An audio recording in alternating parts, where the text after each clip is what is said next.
What's going on, everybody, and welcome back to another video. My name is Frank, your resident affiliate expert, and what we do in this channel is talk about ways to improve the monetization of your leads. And of course, a lot of that has to do with optimizing your conversions and show rates to your virtual live or even pre-recorded events.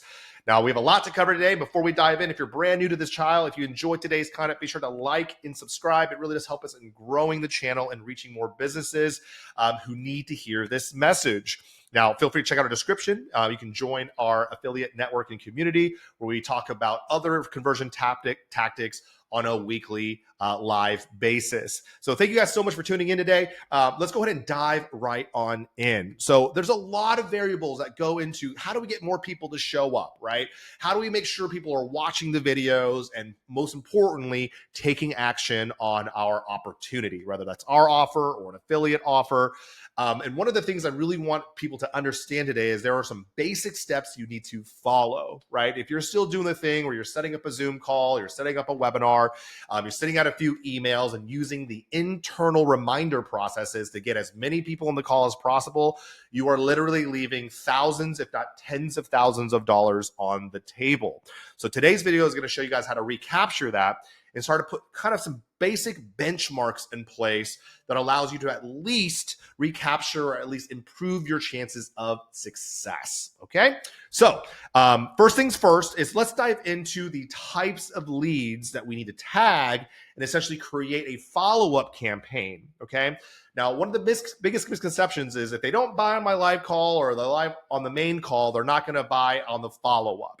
And I strongly disagree, right? And someone says, well, yeah, the money's in the follow-up, but how do we go about it, right? And we have to know what the avatar is doing, our client avatar. So write this down, okay? You're gonna have some basic types of registers. You're gonna have your main register. They're like, hey, I love the opportunity. I'm registering for the call, okay? The next one is they registered for the call. They got excited and they did not show up.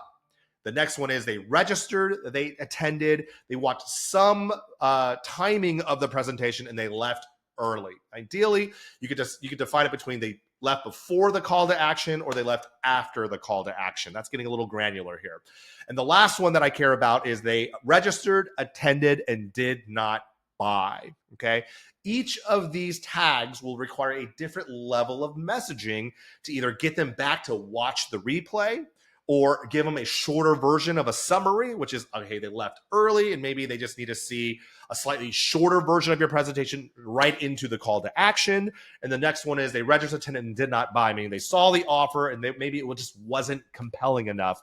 And there's actually some cool things you can do from a follow-up that really kind of pushes them over the edge and get them back into your sales cycle, okay? These are the things that we cover kind of in our network and as with well of our clients. Just know there are specific strategies that you can use that work really, really well once you write these 4 down, okay? So focus on these 4 channels first, and then you can get more granular if you'd like, okay? The next thing that's very important is the email timing and the reminder sequences for email, text, and RVM. And RVM can really replace by a VA making calls to those who registered. And I'll tell you guys why that's important. So let's go ahead and dive in. Email timing is very important for a presentation, meaning if it's a live call, anything with outside of 7 days is pretty much useless data. Meaning if you're promoting for an event a pre-recorded event, a webinar 10 days out, you're going to fluff your numbers. If you want accurate numbers, usually 72 hours before the event, and even better is 40 hours. So the shorter period you have, the more people will show up. But again, I like to give people at least a minimum of 72 hours, okay? Timing is emails in the morning, nothing too late into the afternoon. And ideally, I send 1 email a day until the day of, or we send 2 emails out, 1 in the morning and 1 30 minutes before the start of the presentation. To text reminder is really right before about 15 to 20 minutes. So imagine them getting an email, then they get a text message. Based on kind of what you're allowed to put in that, I'll either tell them to check their email because I'm getting one 30 minutes before. They should have a link there, or we can drop like a bit.ly or a short link in the text reminder. A lot of times you have a character restriction, so I don't like to use precious real estate if it's a long link, right? So if you can shorten it and put it into a text, great, okay? Now, this is all important for the pre-reg process, okay?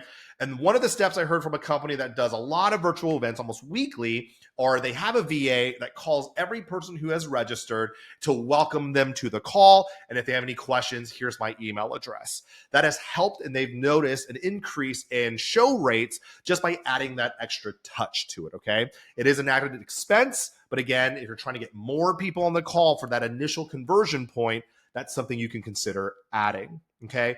Now, regarding the three other categories, which is they did not attend, they left early, or they did not buy, you could really bake in mostly emails, some text reminders. Okay. But mainly email reminders have to happen within a 5 to 7 day period. And honestly, within the first 24 hours of the presentation. And based on the action, meaning if they did not attend, then we want to send them to the replay funnel. If they left early, then again, we want to show them a shorter version of the presentation. If they did not buy, then we want to send them to the offer stack. Okay. The entire thing here is based on urgency. You must bake in urgency, and in all of these follow-up campaigns, this is going to be how you're going to drive an extra punch in sales if people aren't showing up in troves to your main presentation. Okay. So at a minimum, you need to be sending out these reminders to get people on the call. But if you're not generating at least a 30 to 40% show rate from your total registration, then these are industry averages. Okay, I don't care what space you're in, unless you have a very deep connection with your leads, then you're going to see a much higher conversion rate because people trust you. They're going to show up. You tell them to jump. They say how high. But on average, if these are going to be paid traffic, they came in through social media, they're going to require some extra touch points to increase those conversion rates, okay? But at a bare minimum, I'm looking about 30% of your total reg to show up to a call, okay? And then everything else falls into your follow-up. This is going to be how you're going to recapture a lot more of your sales. And if you're not doing this at the bare minimum, you're essentially letting a ton of money fall through the cracks, and you're leaving money on the table. Okay. So take a look at your campaigns, at a bare minimum. Do we at least have these tags in place? Do we at least have a few emails? Doesn't have to be a whole sequence yet, but at least is there some level of communication there? If not, start there. Tell your marketers, if you need help with this, let us know in the comments. Come join our network, ask us there, and we'll be able to kind of help you along that process. I hope you guys enjoy today's content. I think it helps resonate with kind of it doesn't matter if you're doing $1 million or $10 million. I know that people are still working on optimizing this process because it's always changing almost every 6 months, it seems. So if you need help with us, let us know. I hope this was helpful. Be sure to like if you guys enjoyed today's content, subscribe for more videos just like this. I will see you guys on the next one. Take care, guys, and bye-bye.